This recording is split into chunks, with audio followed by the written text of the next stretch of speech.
beberapa hari lalu kan saya menyimak bocor alus Tempo tentang bahwa komunikasi kepemerintahan Prabowo ini kacau lah gitu. Nah, salah satu yang dibahas adalah soal Bung Hasan Nasbi, gitu. Bahwa Hasan Nasbi ini adalah pertama udah ditegur oleh Pak Prabowo, ya kan, karena pernyataannya itu. Terus kemudian dia ini adalah orangnya Jokowi. Menurut Tempo ini, menurut bocor alus, orangnya Jokowi yang karena itu tidak punya akses kepada Prabowo sebenarnya, gitu, sebagai ketua PCO yang oleh Tempo, oleh bocor alus disebut kik. Jadi KKK itu kantor komunikasi kepresidenan disebutnya kik. Gitu. Nah, itu harusnya berperan yang lebih sentral dan menjadi yang ngerti lah produk knowledge dari pemerintahan Prabowo Gibran, dan artinya harus menemani Prabowo terus. Gitu. Dan ini tidak terjadi menurut bocor alus. Gimana menurut Bung Hasan? Nanti kalau saya lupa ingetin ya. Maksudnya kan banyak sekali pertanyaan ini yang harus dibahas. Tapi coba saya mau tanya Mas Sahal. Kira-kira menurut Mas Sahal, jurnalisme itu juga butuh bahasa yang baik nggak? Saya kira iya. Bukan saya kira, memang harusnya iya. Memang iya. Jadi kalau membahasakan kantor komunikasi kepresidenan dengan kik itu kira-kira bahasa yang baik atau bahasa yang tidak? Itu langsung saya teringat bahwa ini adalah framing. Jadi betul-betul ya memang sengaja dibikin bahasa yang kik itu.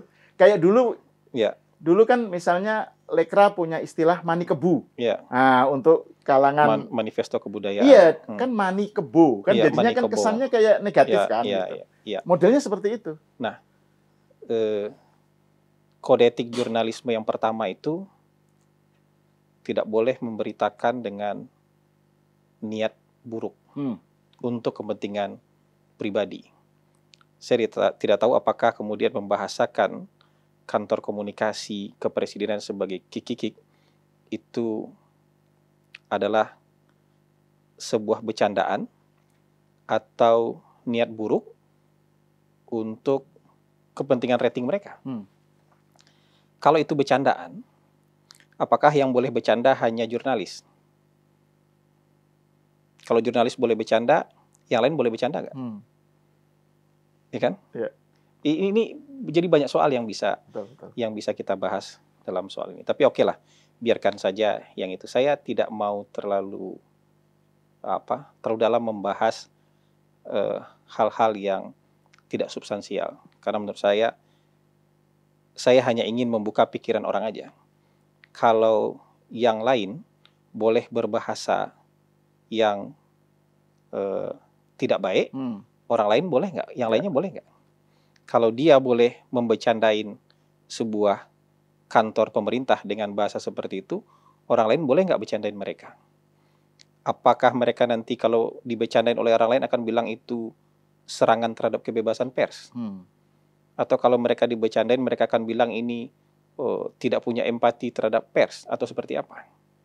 Jadi mungkin lebih baik juga nanti dipajang itu besar-besar. Kode etik jurnalisme itu di setiap tayangan-tayangan yang mengaku sebagai tayangan jurnalisme. Ini loh kode etik jurnalisme. Saya rasa mungkin sebagian besar lupa atau tidak pernah belajar lagi bagaimana kode etik untuk menyampaikan berita. Itu kode etik yang pertama itu. Tidak boleh memberikan berita atau menyampaikan berita dengan niat yang tidak baik. Ya, saya mau cerita. Kalau kantor komunikasi ini, kantor komunikasi kepresidenan itu bukan press secretary yang dibayangkan oleh orang-orang. Berdasarkan Perpres 82, ini kantor komunikasi strategis. Bukan kantor komunikasi yang menyampaikan kegiatan harian presiden. Bukan yang memberitakan agenda hari ini presiden ketemu siapa, menyambut siapa, melakukan apa dalam keseharian beliau di istana. Karena untuk kegiatan-kegiatan seperti itu, di dalam Setnek itu ada satu kedeputian yang mengurus itu. Dan ada biro yang mengurus itu. Ada biro pers, media, dan informasi. Dan itu di Mensesnek? Ada di bawah Mensesnek. Dan mereka yang punya informasi harian, presiden ngapain, ketemu siapa, agendanya apa yang terjadi di dalam, yang punya video, kamera, itu mereka. Sementara kantor komunikasi ini adalah memang kantor yang sebenarnya KPI mereka menyampaikan capaian-capaian pemerintah, program, kebijakan, capaian pemerintah. Makanya disebut dengan, makanya di dalam Perpres itu disebut kantor komunikasi strategis. Nah, dari Perpres itu kita mendefinisikan tugas fungsi kita. Mendefinisikan nih, tugas fungsi kita itu yang saya pernah sebut di sini juga 8-17-8. Jadi kalau yang terkait dengan 8 astacita, terkait dengan 17 program prioritas, dengan 8 program hasil terbaik cepat, maka kantor kita itu punya kewajiban untuk mendiseminasi dan merencanakan strategi informasinya, strategi komunikasinya. Kira-kira begitu. Jadi mungkin banyak orang yang tidak paham, dan kita juga tidak bisa menyalahkan mereka kalau mereka nggak paham, karena melihat nama kantor komunikasi kepresidenan membayangkan seperti misalnya press secretary di Amerika. Padahal peraturan presidennya tidak seperti itu. Jadi makanya kalau mereka bilang tidak punya akses langsung ke presiden, kalau dalam ratas, dalam paripurna kan kita ikut. Ya, tapi kita memang tidak dibutuhkan untuk setiap hari bersama presiden. Tapi kalau mereka bilang kantor komunikasi ini tidak punya product knowledge terhadap pemerintah, itu salah besar. Karena hari ini, kalau mau fair, semua informasi agenda yang ada di seluruh kementerian, itu ada di kantor kita. Dan kantor kita tidak selalu tampil di depan loh, menyampaikan informasi itu. Karena kita juga memberi ruang buat kementerian-kementerian lembaga untuk menyampaikan dan punya kredit atas program yang mereka jalankan. Dari program hasil terbaik cepat, kadang ada kita di depan, tapi misalnya BGN juga tampil di depan. Misalnya dalam cek kesehatan gratis, kita terlibat sangat dalam di dalamnya, tapi yang di depan adalah Kementerian Kesehatan. Nanti ini Sekolah Garuda, kita ikut mempersiapkan strategi komunikasinya. Sekolah Rakyat, kita ikut mempersiapkan strategi komunikasinya.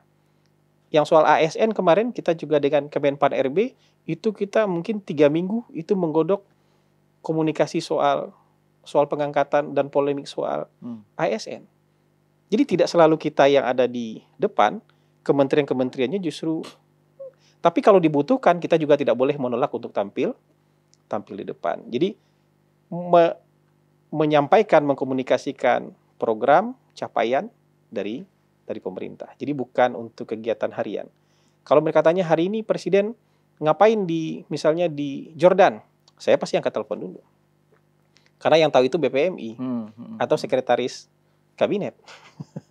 Jadi kira-kira gitu. Kalau mereka mau maknai dengan suka-suka mereka, terserah. Harusnya begini, harusnya begitu, itu kan menurut Anda. Tapi menurut Perpres tidak seperti itu. Jadi kira-kira begitulah.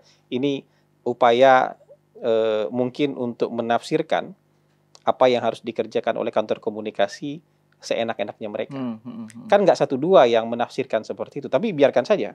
Mungkin karena ketidaktahuan. Nah, hari ini saya beritahu bahwa tugas kantor komunikasi adalah seperti itu. Dan itu dikaitkan dengan, oleh Bocor Alus, dikaitkan dengan bahwa Hasan Nasbi ini, KKK ini dibikin pada masa Pak Jokowi. Jadi dia adalah orang kikik itu adalah orangnya Pak Jokowi, sehingga nggak punya akses. Gitu. Jadi narasinya tetap bukan antara Jokowi dengan Prabowo ada rivalitas atau ada, saya nggak tahu lah. Nah, ini yang disebut dengan cognitive warfare tadi. Jadi diadu domba orang yang ada dalam pemerintahan, seolah-olah ini ada satu yang harus dinafikan supaya ya misalnya ini harus dinafikan karena ini bukan bagian dari mereka. Mereka lupa bahwa bangsa ini sangat besar. Dan ketika menyusun pemerintahan, Bapak Prabowo itu bergotong royong itu, ya, dengan kekuatan partai politik lain untuk menyusun pemerintahan. Kalau bicara orangnya Pak Prabowo dan bukan orangnya Pak Prabowo, nanti kita akan bertemu orang Pak Prabowo langsungnya sedikit sekali. Kan sisanya dari partai lain. Dari partai PAN berapa, dari partai Golkar berapa, dari partai Demokrat berapa. Dan Pak Prabowo kan juga orangnya Pak Jokowi. Kalau kita bicara maksudnya, nggak kan kita kalau bicara dengan logika mereka, kan, gitu. Kalau kita bicara dengan mereka yang dari Gerindra kan, berarti kalau sebagian besar berarti bukan orangnya Pak Prabowo langsung, karena itu dari partai-partai lain. Tapi hari ini, semua yang bergabung di pemerintahan orangnya Pak Prabowo. Kenapa? Mereka presidennya Pak Prabowo. Ada yang selama 10 tahun punya hubungan dekat dengan Pak Jokowi, wajar. Karena pemerintahan hari ini juga adalah keberlanjutan. Ada orang-orang yang bagus di zaman Pak Jokowi, kemudian dipakai lagi oleh Pak Prabowo, kan nggak masalah. Ada Pak Tito, ya kan? Ada Pak Pratik, ada Pak Budi Gunadi Sadikin, ada Ibu Sri Mulyani, ada Pak Erlangga, ada Pak Agus Gumiwang. Ada banyak kan? Yang orang-orang yang sudah bekerja dari zamannya Pak Jokowi hari ini tetap dilanjutkan. Terus mereka mau bilang, ini kan strategi pecah belah. Dan saya tidak tahu apakah dibolehkan dalam jurnalisme untuk memframing dan menciptakan strategi divide et impera ala Belanda seperti ini terhadap pemerintah. Dan saya tidak tahu apa urgensinya informasi ini mereka keluarkan untuk kepentingan publik apa. Gosip-gosip seperti ini, apa relevansinya dengan kehidupan masyarakat? Kita kan nggak tahu. Kalau mereka mau menasihati soal baik atau buruknya komunikasi pemerintah, jangan pakai perasaan dong. Jangan pakai juga feeling-feeling kebencian atau ketidaksukaan. Pakai ukuran yang bisa kita terima bersama. Bagus. KPI-nya jangan berdasarkan perasaan. Jangan gitu pakai ya? perasaan dong. Apalagi berdasarkan posisi politik Anda. Baik atau buruk itu kan, kalau saya dulu di Kompas waktu diklat, nulis gadis cantik tinggi semampai, itu kertasnya diremak-remak sama mentor saya dilempar ke muka. Apa ukuran gadis cantik tinggi semampai itu berapa? Ya kan? Ya. Oh, suasana sejuk itu apa? Diremak-remak dilempar ke muka kita itu. Suasana sejuk itu definisikan dong. Ya. Sama kayak baik dan buruk itu definisikan. Ukurannya apa? Tingginya berapa? Misalnya rambut sebahu ada ukurannya. Ya kan? Tinggi semampai ukuran siapa? Sejuk itu berapa suhunya? Nah, ini baik atau buruk skornya berapa? Nah, skor yang bisa kita pakai apa? Tingkat kepercayaan terhadap pemerintah boleh. Tingkat kepuasan terhadap pemerintah juga boleh. Tingkat kepuasan terhadap pemerintahan yang di bawah Presiden Prabowo itu approval ratingnya 80-81%. Tapi Pak Prabowo memang orangnya ketika ditembak, orangnya kan humble. Bapak nilai diri Bapak sendiri berapa? Ya beliau dengan humble bilang nilai saya 6. Tapi nilai dari publiknya 80%. Kalau dari 100 kan 8 itu nilainya. Kalau dari 10 skalanya kan berarti 8 sampai 8,1 itu nilainya Pak Prabowo. Nilai approval rating dari pemerintahan Pak Prabowo. Tapi bahwa komunikasi harus diperbaiki, iya. Ya kan? Ada masih banyak ruang-ruang yang harus kita isi dengan perbaikan-perbaikan, iya. Tapi melabel buruk itu harus pakai ukuran. Jangan pakai feeling-feeling seenaknya begitu. Saya lebih suka seperti itu. Jadi kita bisa pegang bersama. Sama kayak kopi ini enak apa enggak kan?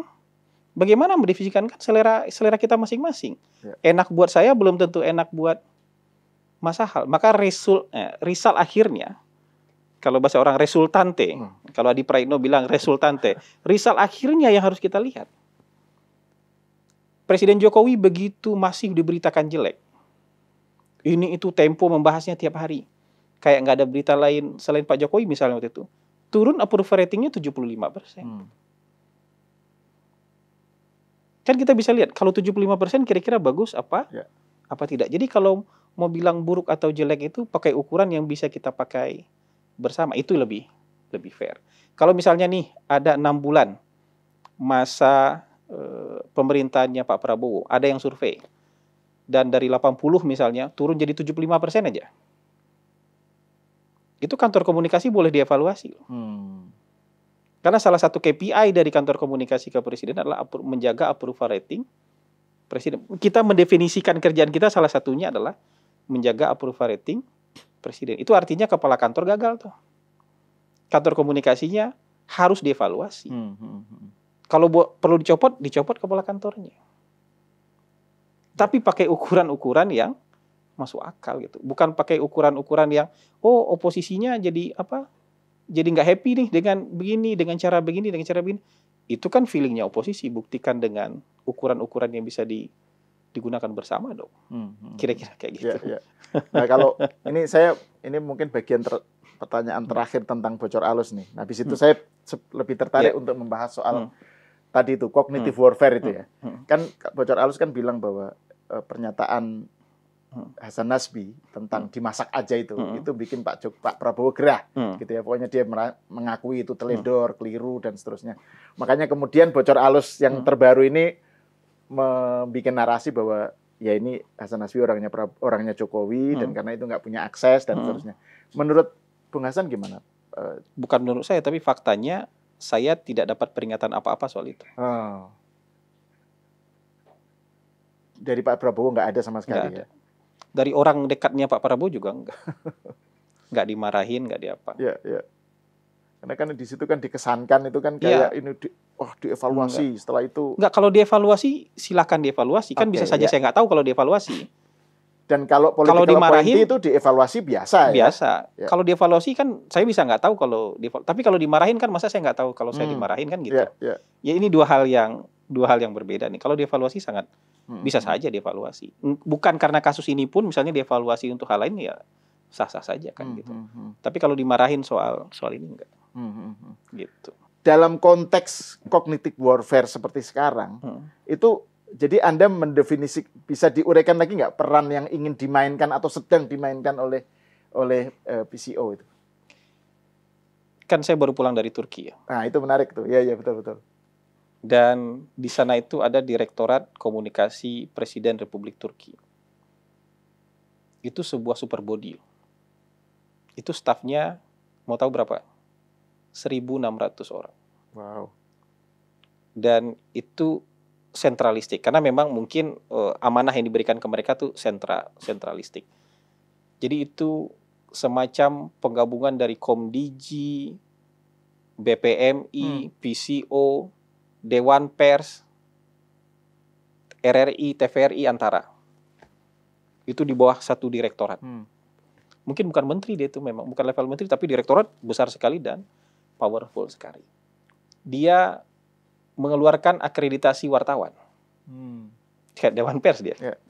Dia memberikan temporary permit terhadap wartawan asing. Tapi yang menarik adalah 2 tahun lalu, kalau kantor ini kan berdiri tahun 2018, 2 tahun setelah percobaan kudeta terhadap Presiden Erdogan. Tapi 2 tahun lalu mereka mendirikan namanya, dan namanya ini terlalu terus terang ini, Center for Combating Disinformation. Jadi bahasa Turkinya apa itu? Bahasa Turkinya apa itu? Yang kan saya nggak ngerti bahasa Turki, dia menyampaikan itu Center for Combating Disinformation. Dan kita setelah diskusi kita mendefinisikannya jauh lebih detail. Mereka menganggap semua itu disinformasi. Kalau kita membuatkan klasifikasi, ada yang disinformasi, ada yang fitnah, defamation, ada yang hate speech. Tapi ini semua merusak nih. Bahkan ada yang berita-berita yang sifatnya clickbait. Makanya kita sebut dengan DFK dan RCB. Rezim clickbait. Nah, ini kan hal-hal yang merusak yang tidak hanya cukup untuk diklarifikasi aja. Karena biasanya hal-hal yang bersifat buruk ini tersebarnya 10 km persegi, luas sekali. Sementara klarifikasinya tersebarnya mungkin hanya berapa? 100 meter persegi. Seperlimanya mungkin atau seperenamnya. Atau 1 kilometer persegi cuma. Damage-nya jauh. Sementara obatnya ini cuma sampai di beberapa gelintir orang aja. Nah kalau begini terus-menerus model peperangannya, pemerintah pasti kalah dong. Karena pemerintah nih kayak samsak aja nih. Hanya boleh diam aja atau hanya boleh menghindar. Karena kalau menangkis pun akan dianggap sebagai kekerasan, tidak empati atau membungkam kebebasan berbicara. Tapi kalau sudah ada begini, dan Turki memahami itu juga 2 tahun lalu. Dan kita sebelum berangkat ke Turki sudah paham itu. Ini kan jadi common sense jadinya. Perasaan yang sama sebenarnya. Kita memang harus lawan nih cognitive warfare ini. Karena kalau nggak dilawan, pemerintah pasti kalah. Terpojok terus, hanya bisa klarifikasi, kasih hak jawab, kasih pernyataan. Ya pemerintah akan kalah dong. Jadi cognitive warfare ini harus dilawan. Mereka membentuk kesadaran baru, bahwa setiap bangun pagi orang harus benci sama pemerintah. Ya kita harus lawan itu dong. Nah melawan ini bukan berarti melawan rakyat. Ini melawan sesuatu yang beyond. Dan itu kalau dibiarkan akan merusak tatanan sosial kita. Akan merusak kita sebagai sebuah bangsa gitu. Bayangin coba, sekarang tuh pasti sudah banyak itu. Orang yang bangun tidur pokoknya mau marah-marah sama pemerintah.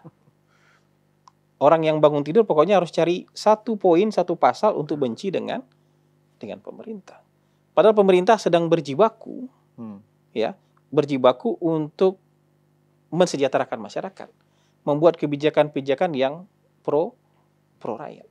Pandangan bahwa pemerintah akan menindas, pemerintah akan mencari keuntungan sendiri, itu adalah pandangan yang salah. Kenapa? Hari ini kita kompetisi antar negara. Kalau pemerintahnya nggak kalau pemerintahnya nggak baik, kan negaranya habis. Orang yang jadi pemerintahan ini bisa hilang juga kan? Negaranya juga bisa hilang. Nah kita kalau mau jadi negara kuat, kita mau jadi negara yang maju, kita mau jadi negara yang sukses, kan pemerintahnya harus kuat. Dan pemerintah yang kuat ini harus mensejahterakan masyarakat, kasih makan dia, kasih pendidikan dia, kasih kehidupan dia, ya, buat perekonomiannya jadi bagus. Kita punya ketahanan pangan, ketahanan energi, ya. Kita punya tentara yang bagus dan profesional yang kuat, sehingga kita dihargai di dalam percaturan global. Jadi ini kan, kalau pemerintah mau menyengsarakan masyarakat, ya negaranya jadi runtuh dong. Dan kita akan kalah dalam persaingan dunia. Ini kan juga cara berpikir nih. Ada orang yang melihat pemerintah itu sebagai, pokoknya penjahat aja tuh pemerintah. Gini loh. Memang ada orang yang tidak baik dalam pemerintah. Ada orang yang korup di dalam pemerintah. Tapi itu dibongkar loh.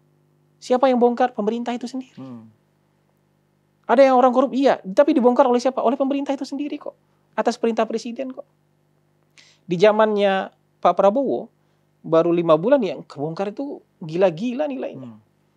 Ada yang 321 T, ada yang 190 T, ini entah berapa lagi habis ini yang kebongkar. Yang terakhir ini yang pengadilan ketua PN Jaksel. Ada 60 M. Ya, yang ngebongkar siapa? Memang ada bagian dari pemerintah yang buruk, yang jahat, yang korup, tapi dibongkar oleh siapa? Oleh pemerintah juga kok. Yang menyuruh korupsi itu dibongkar siapa? Presiden. Yang menyuruh harta itu disita siapa? Ya on behalf presiden kan, on behalf pemerintah kan itu, atas nama hukum. Tapi ini kan yang nguruskan bawahannya presiden. Jadi presiden juga serius, pemerintah juga serius membenahi korupsi. Walaupun sampai sekarang korupsinya belum habis. Tapi perlu disadari bahwa enggak kok. Pemerintah juga membongkar korupsi juga yang ada di dalam pemerintah. Bukan LSM yang membongkar korupsi ini, bukan. Itu kejaksaan kan? Yang bongkar kejaksaan. Itu kan perwakilan pemerintah, itu kan anggotanya kabinet, bawahannya presiden, dan disuruh presiden untuk tegakkan hukum. Jadi kira-kira bayangannya seperti itu. Jadi kalau misalnya gitu ada pikiran-pikiran yang buruk terhadap pemerintah, itu setiap hari disuarakan dengan cara yang juga mungkin sistematis, melabel, menyudutkan. Ya harus dilawan kan. Nah itu kalau kayak di Turki itu, Bung, kayak Center for Combating Disinformation-nya mereka itu, jadi yang mereka lakukan apa itu? Untuk mengkombat disinformasi, fitnah dan kan kebencian. Ada level-level tuh, ada yang fact check. Tapi fact check harus diluruskan. Tapi ada yang nggak benar harus dilawan. Gitu. Kalau mereka justru, tapi mereka alatnya lebih kompleks ya. Karena di sini juga dia punya saringan nih. License-nya jurnalis juga dia pegang. Jadi stick and carrot-nya dia bisa. Kalau kita kan terdesentralisasi di macam-macam government agency.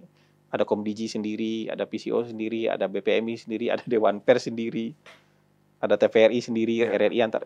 terpecah-pecah. Tapi dengan yang terpecah-pecah itu pun, bukan terpecah-pecah, yang terdesentralisasi itu pun, itu komunikasi pemerintah masih relatif baik. Kenapa? Ukurannya tingkat kepuasan masyarakat dan tingkat penerimaan masyarakat terhadap pemerintah masih sangat tinggi. Dibanding compare to negara-negara lain, ini mungkin yang salah satu yang tertinggi di dunia gitu loh. Jadi memang ada keributan-keributan, tapi buat orang yang sudah terbiasa seperti saya bisa menakar tuh kira-kira keributan itu dampaknya sampai di mana. Dampaknya 10% kah, 20% kah, 25% kah maksimal misalnya. Sementara masyarakat yang lain itu sangat berterima kasih dan sangat percaya dengan apa yang sedang dilakukan oleh pemerintah. Cuman kalau tidak dilawan, tentu akan nambah-nambah besar ini nanti. Gitu. Jadi kira-kira kita main di resultnya seperti itulah, 75 sampai 80%. Nah, itu tantangannya menurut saya soal melawan itu ya, melawan DFK itu ya. Dalam konteks cognitive warfare ini, perang kognitif ini. Kan Bung Hasan sendiri bilang bahwa ini nggak seimbang nih. Kalau mereka bisa melakukan apa aja, mereka itu maksudnya oposisi. Iya, kita diikat dengan terlalu banyak pandang-pandangan, oh harusnya pemerintah nggak boleh gini dong. Iya. Harusnya pemerintah nggak boleh gini dong. Pemerintah harus begini. Loh, ada demonstran yang menyanyikan lagu, menyebutkan nama presiden dengan nama-nama A titik-titik.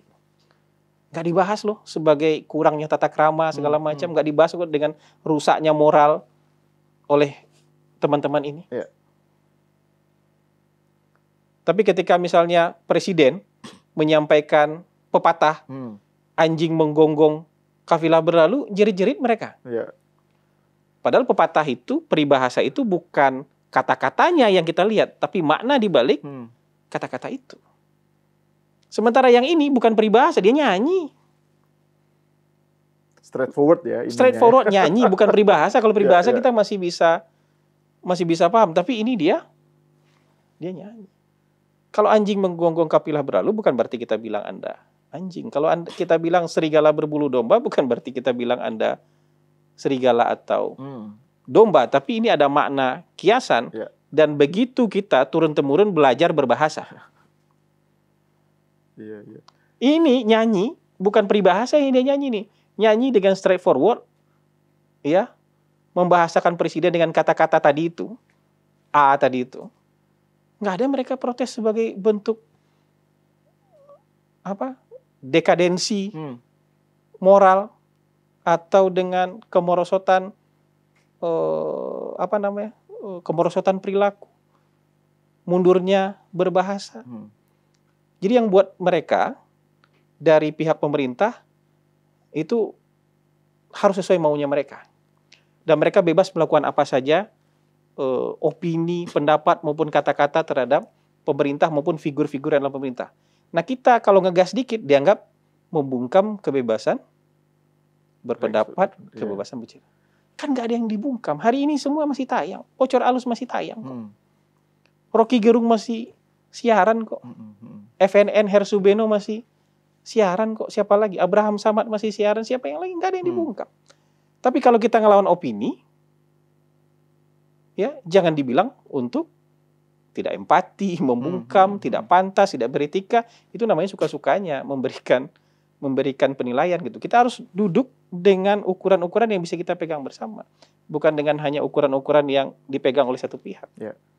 Kalau Anda boleh melakukan itu, ya harusnya di sisi lain pemerintah juga boleh melakukan itu. Harusnya. Karena ini sama-sama opini kok. Opini dilawan opini, pemikiran dilawan pemikiran. Dan itu faktanya yang terjadi sekarang, kayaknya pemerintah tuh dituntut untuk hanya sebatas boleh press release, boleh bikin informasi klarifikasi saja gitu. Kalau pemerintah hanya boleh jadi samsak, dipukulin aja terus gitu. Nah dalam konteks cognitive warfare yang sekarang ya, apalagi di medsos ya, ini kan yang terjadi bukan hanya framing dari pihak oposisi yang begitu masif, seakan-akan mereka lah yang menentukan kesadaran publik gitu ya. Tapi mereka juga bermain labeling kan. Ini labeling itu juga sesuatu yang mendukung pemerintah, pokoknya di labelnya. Yang dukung pemerintah, yang mendukung kebijakan pemerintah atau membela pemerintah disebut buzzer RP. Terus kemudian yang mendatang datang ke Pak Prabowo gitu misalnya, atau bersama Pak Prabowo, ketemu Pak Prabowo langsung dianggap terbeli atau nyeboki rezim atau menurut Bung Hasan gimana? Bagaimana menghadapi labeling semacam itu? Anak-anak sekarang itu memang ada budaya cancel culture seperti itu. Dan ini juga harus kita lawan gitu loh. Nggak salah kok. Dulu orang-orang ini, sekarang kan cuma gagal aja mereka jadi penjilat kekuasaan. Kalau istilah itu ya. Kalau kayak kata-kata penjilat kekuasaan, mereka kan cuma gagal jadi penjilat kekuasaan. Karena dulu juga mereka mendukung calon tertentu, cuman nggak beruntung calonnya kalah. Makanya mereka tidak jadi penjilat kekuasaan. Kalau sekarang pendukungnya Pak Prabowo itu hampir 100 juta.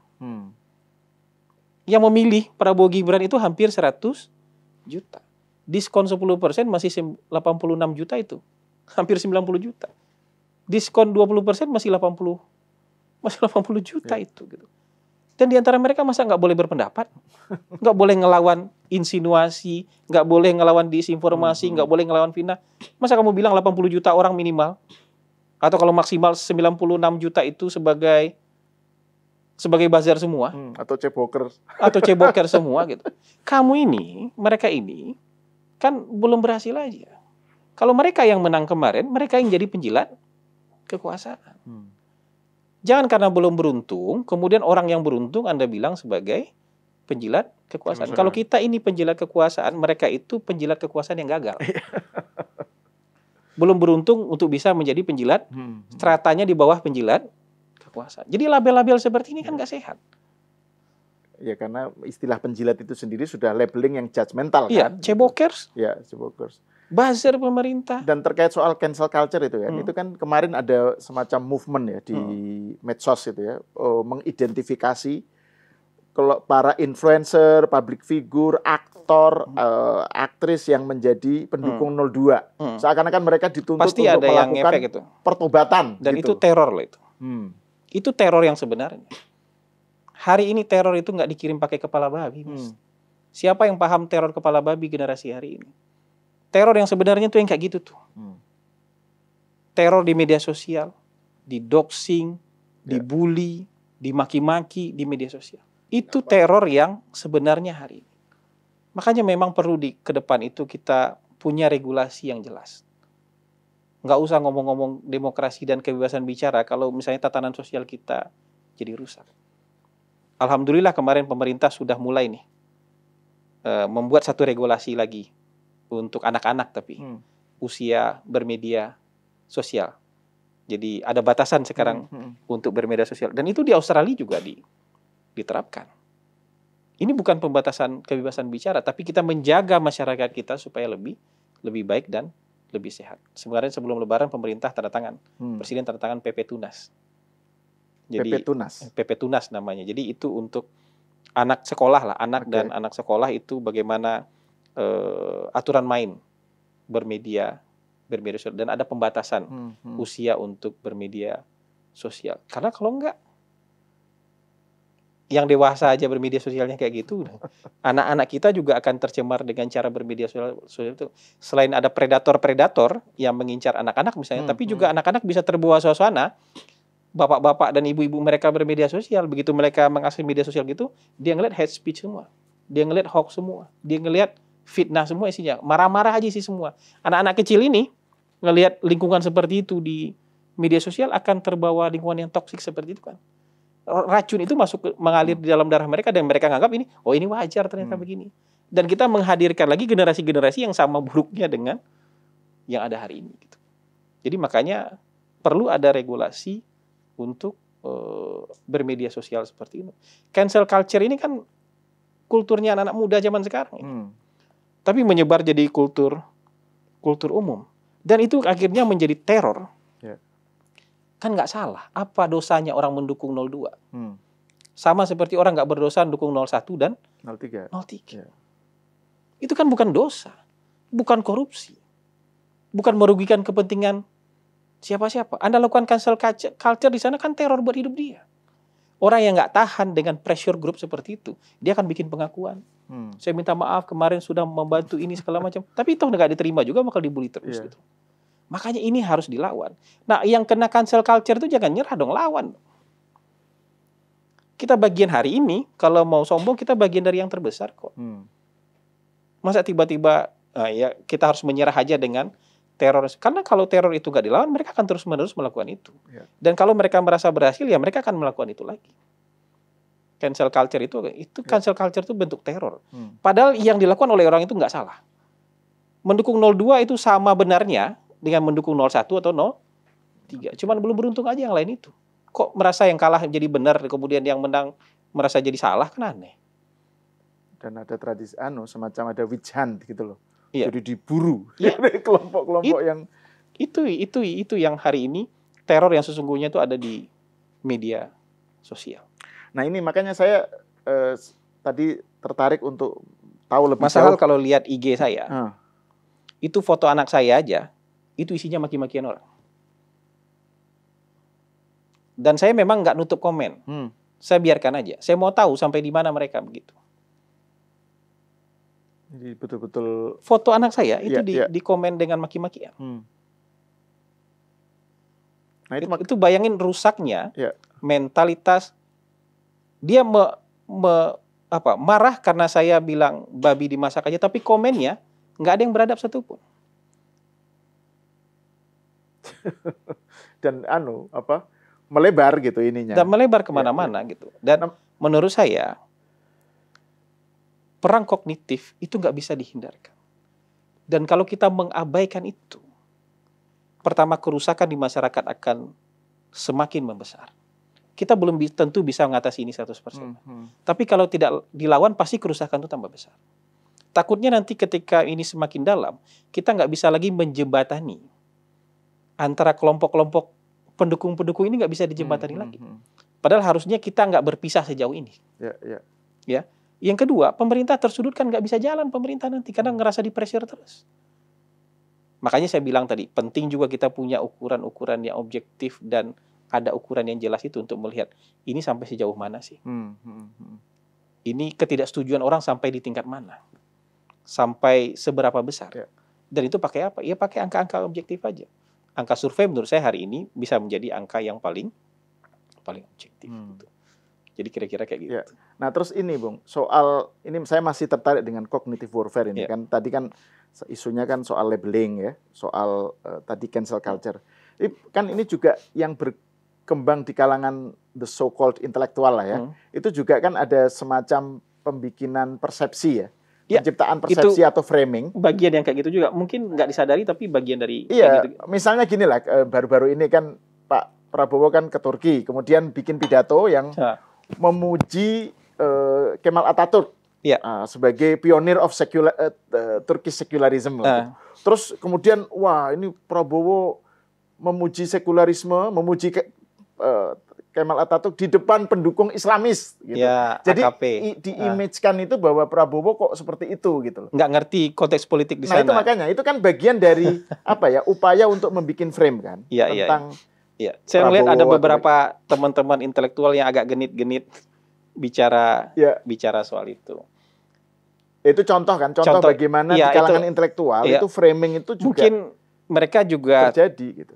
Kadang-kadang entah ada niat atau enggak, atau mungkin hanya genit-genit, tapi itu kemudian respon publik, respon masyarakat atau respon orang di media sosial ikut tergiring gara-gara itu. Kemudian juga bersuara tuh memaki presiden apa segala macam.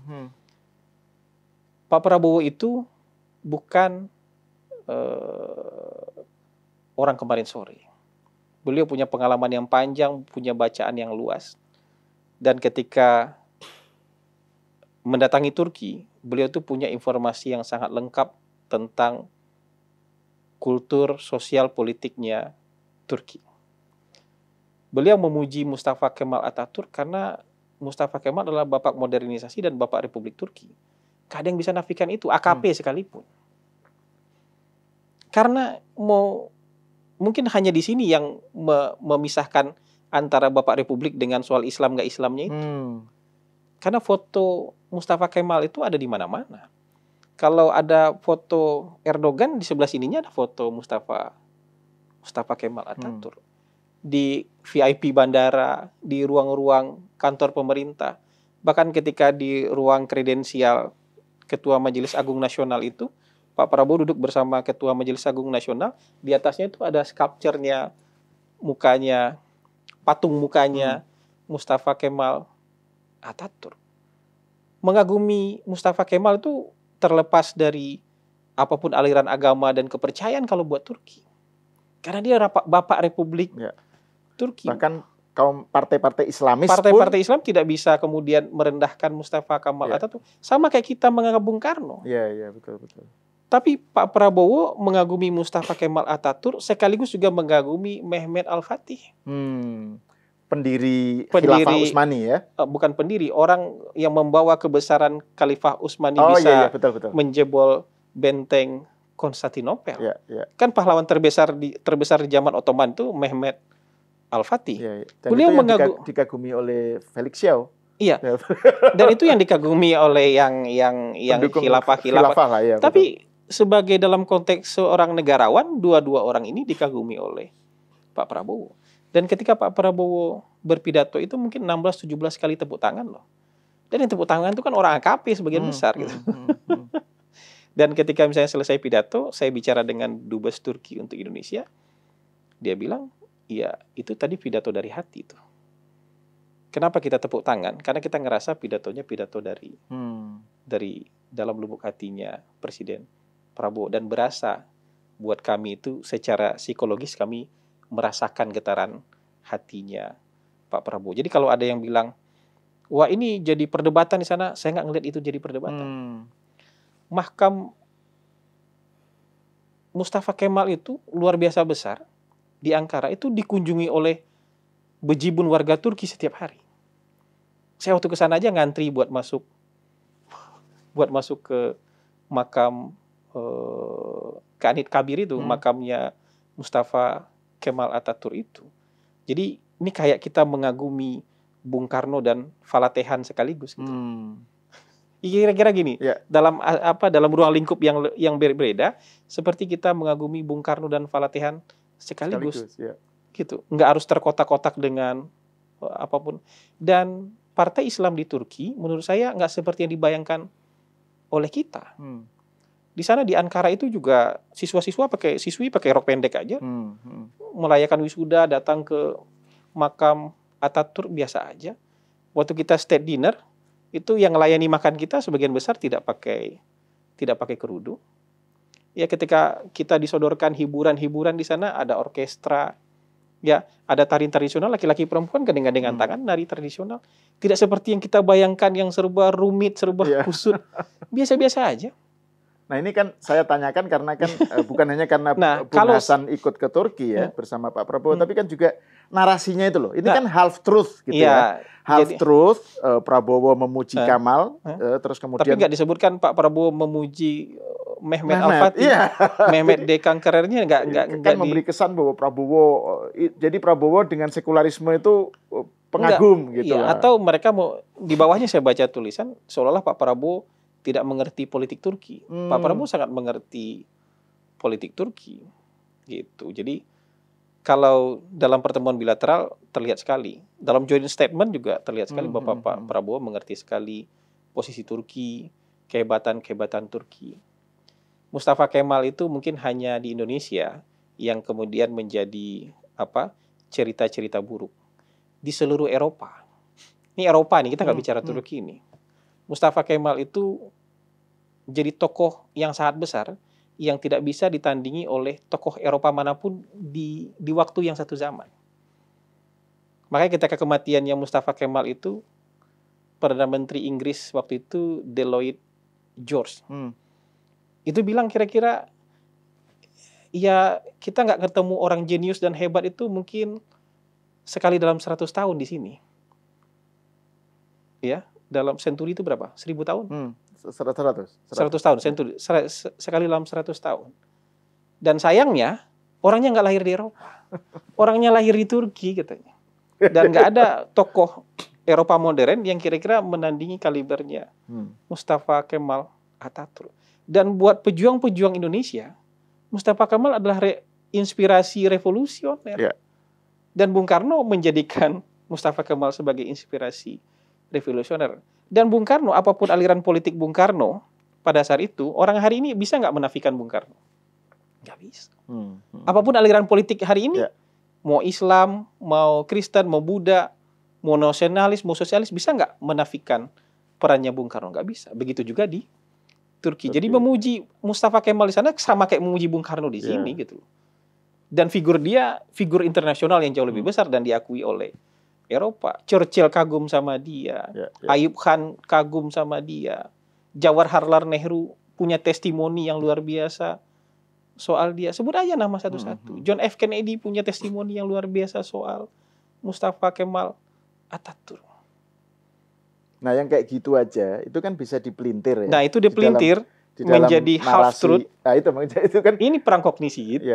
Jadi seolah-olah mau mencitrakan presiden tidak ready, tidak siap. Terus kemudian dibilang, siapa sih yang nulis pidato presiden? Presiden sangat paham dengan apa yang dia sampaikan di situ gitu. Sampai siapa sih yang membrief presiden soal ini? Lalu berteori si ini si itu. Enggak, ini presiden sangat paham soal Turki. Beliau baca sejarah. Beliau tahu persis siapa yang beliau kagumi dan apa yang beliau katakan di depan gedung parlemen itu.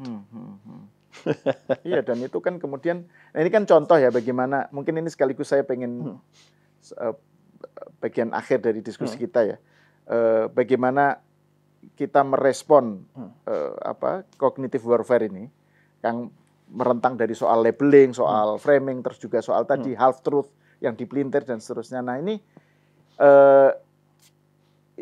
Bung Hasan Nasbi sebagai ketua KKK ini apa yang akan dilakukan ini dengan situasi yang sekarang ya, atau yang sudah dilakukan ini? Karena kan gini, ada misalnya kan ada setelah kasus di Masak Aja itu kan ada sejumlah aktivis yang Hasan Nasbi harus turun, pokoknya itu nggak cocok karena dia cocoknya itu debater bukan komunikator gitu misalnya. Tapi ada juga yang bilang bahwa loh justru KKK ini selama ini underutilized.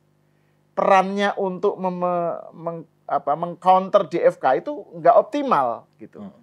Jadi menurut Bung Hasan sebenarnya what is to be done? Saya tidak mau mengaitkan misalnya apa yang harus dikerjakan dengan apa tuntutan terhadap saya. Biarkan itu jadi dua hal yang terpisah. Orang minta saya mundur, apapun kasusnya itu sah-sah saja.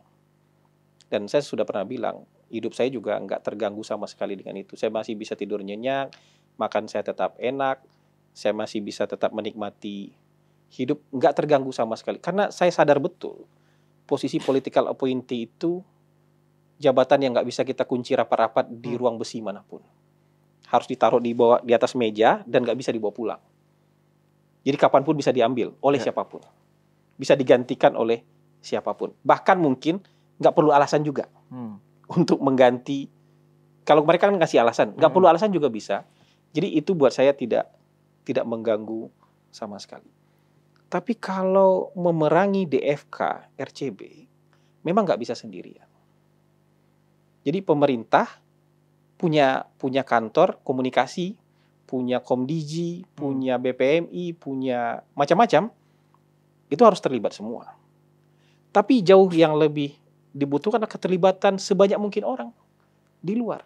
Karena ini kan kita bicara juga dengan mungkin nggak tahu jumlahnya 10.000 mungkin 20.000 atau ratusan ribu, kita nggak tahu. Kan nggak bisa dilawan oleh 1-2 agensi aja. Harus dihadapi oleh juga masyarakat yang sadar betul bahwa sekarang kita sedang menghadapi cognitive warfare. Jadi para pendukung-pendukung pemerintah juga harus bangkit. Juga harus berdiri tegak, nggak bisa cuma santai-santai aja, juga harus berdiri tegak untuk membantah, untuk mematahkan logika mereka, untuk membalikkan kesimpulan mereka bahwa pemerintah nggak jahat. Kan kalau buat mereka kan pemerintah tiap hari jahat, apapun yang dikerjakan dicari sisi jahatnya. Bikin danantara jahat, bikin makan bergizi gratis jahat. Ada yang bilang makan bergizi gratis ini biaya kampanye buat terpilih lagi 2029. Ini lagi ngasih makan anak-anak. Dan ini sudah dikerjakan lebih dari 100 negara. Kamu mau bilang lebih dari 100 negara itu buat terpilih lagi periode kedua atau gimana? Ini dikerjakan lebih dari 100 negara kok makan bergizi gratis. cek kesehatan gratis ini kan upaya preventif. Supaya biaya kuratifnya, biaya pengobatannya tidak terlalu besar. Kenapa? Orang kalau cek kesehatan sadar dengan kesehatannya, jadi jaga pola hidup. Supaya nggak membengkak tuh nanti soal-soal bayar-bayar BPJS dan segala macam. Ya, dibikin sekolah bermutu, renovasi ruang sekolah, ini kan buat masyarakat. Kalau masyarakat nganggap itu baik, ikan di mana salahnya? Ya. Tapi kalau di framing, ada nih intelektual nih, seniornya Mas Hal ini, bilang gitu, ini biaya kampanye populis ini, untuk biar bisa terpilih lagi di tahun 2029, kasih makan bergizi gratis, kasih ini, kasih itu. Ini buat anak-anak Indonesia. Sudah proven lebih dari 100 negara yang mencoba itu. Jadi bukan kampanye-kampanyean ini. Jadi ini kan salah bentuk kognitif warfare. Dan yang harus bangkit melawan ini semua, nggak cukup hanya pemerintah. Karena pemerintah sebagian besar waktunya digunakan untuk bekerja. Ya. Komunikasi ini kan bagian kecil aja dari pemerintah nih. Dan agensinya nggak banyak. Tapi yang perlu mendukung ini dan bangkit melawan ini adalah siapa? Masyarakat yang hari ini masih percaya dan mendukung pemerintah. Yang objektif aja nggak apa-apa. Kalau yang bagus bilang bagus, yang nggak bagus bilang nggak bagus, nggak apa-apa. Maksudnya kita kan nggak nutup diri juga. Yang nggak bagus dikritik buat kita kan juga nggak apa-apa. Tapi kalau semuanya dituding untuk kampanye tahun 2029, kampanye populis, ya, atau ini hanya untuk menguntungkan beberapa gelintir kelompok, atau ini pemerintahan jahat, pemerintahan buruk, pemerintahan yang mementingkan diri sendiri, apa-apa. Efisiensi aja yang jelas-jelas baik, di framing negatif coba. Kita mau berhemat nih, nggak mau hambur-hamburkan uang, itu pun di framing negatif. Bayangin tuh dahsyatnya cognitive warfare itu. Bayangin dahsyatnya kayak gitu. Ya. Nah, ya siapa yang harus melawannya? PCO sendiri nggak mungkin. Komdigi berdua dengan PCO nggak mungkin. Sementara itu sikap defensif saja yang juga sudah dituduh sebagai menyerang kebebasan pers itu pun nggak cukup kan? Artinya cukup. Kan nggak cukup hanya dengan press release atau klarifikasi atau apa. Cukup. Karena itu daya sebarnya sampai di mana? Karena berita buruk larinya jauh, berita baik tuh larinya ngos-ngosan. Dan kalau kita sadar dengan situasi yang seperti itu, maka memang ini harus dilawan bersama. Jadi logikanya harus dipatahkan. Ya. Kesimpulannya harus diputarbalikkan. Kesimpulannya harus dilawan. Dan kebencian-kebencian itu ya harus dipatahkan. Anda nggak boleh benci. Kebencian Anda tidak beralasan karena hari ini pemerintah sedang membangun ini berpacu dengan waktu. Ketidakpastian global ini kita berpacu dengan waktu. Kalau kita mau melesat maju itu memang kita harus rukun loh. Kita harus rukun. Kalau kita mau berdebat hal-hal yang perlu diperdebatkan aja. Jangan tiap bangun pagi Anda merasa punya kewajiban harus berdebat. Jangan tiap pagi Anda punya kewajiban ya harus punya poin negatif soal pemerintah dan itu harus hambur-hamburkan kebencian itu di media sosial. Itu udah sakit itu menurut saya. Dan kalau itu dibiarkan sakitnya nanti menular. Ya, kalau itu nggak dilawan sakitnya nanti akan menular gitu. Dan kalau lebih banyak orang nanti yang seperti itu. Ya, dan penularan itu juga dimungkinkan karena tadi ada serangan terhadap para kelompok yang mendukung narasi pemerintah. Dibilang itu langsung di-labelin, labeling itu loh. Buzzer tidak hanya di label itu. Jadi pendukung pemerintah kebalik situasinya. Pendukung pemerintah hari ini diteror di media sosial dengan label macam-macam, dengan cancel culture seperti itu. Jadi ini harus kita lawan bersama-sama. Bukan karena kita memusuhi, tapi karena kita ingin negara kita baik. Bukan karena kita ingin mempersekusi, enggak ada persekusi-persekusi. Ya, bukan karena kita ingin meniadakan orang itu, enggak. Tapi yang mau kita lawan adalah pikirannya. Yang mau kita lawan adalah opininya. Yang mau kita lawan adalah cara dia membentuk persepsi negatif terhadap pemerintah. Kira-kira seperti itu. Oke, terima kasih. Sama-sama, pemirsa. Sampai di sini dulu, kita berjumpa lagi di episode selanjutnya.